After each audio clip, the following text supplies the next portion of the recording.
Spinoza, Ethica, Episode 2. Per attributum intelligo id, quod intellectus de substantia, percipit tanquam eustem essentiam constituens.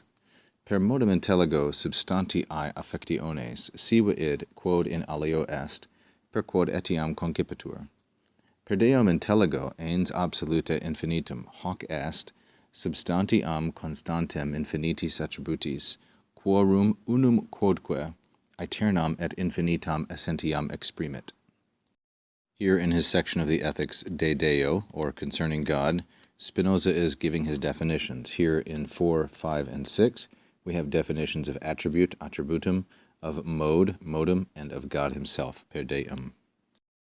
He says, by attribute, I understand, or I take that thing, there's id, and now we're going to get, with this relative clause, we're going to have modification. That thing which the understanding, the intellect, perceives or notices or comes to think about de substantia, concerning substance.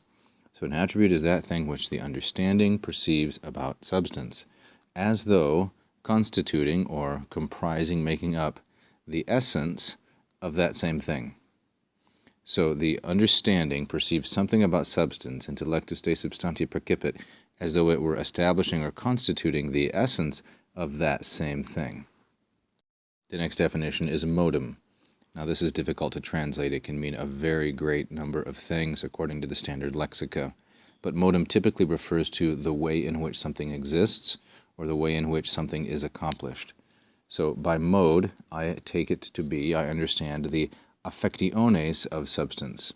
Now, I think it would be poor to translate this as affections, because affections in common English mean things we feel, like love, pity, hate, compassion, etc.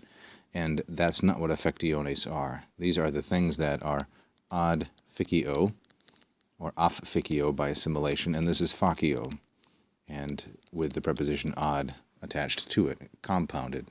So these are the things that something suffers, something that happens to it, something that it feels or experiences, ways in which it is modified.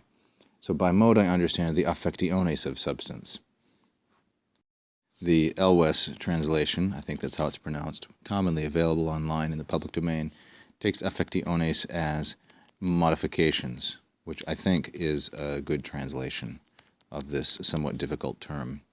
So by mode I understand the modifications of substance, or rather, that which is in something else, id quod in alio est, by which that thing is also perceived or conceived, that is taken into the mind and considered. Third for today, but sixth in his list, per Deum, by God, and it is capitalized according to the conventions of the time for the sake of respect. By God I understand a being, ens. Now this is the participle from the verb esse, and this is not a classical form. There was no participle from ens, but it developed some long time after the classical period. Ens, entis, and its neuter here. So it's the participle used substantively, being. It is very similar to the Greek ousia, but it didn't exist, this form did not, in the classical period. So by God I understand a being that is absolutely, that means without parts or components, infinite.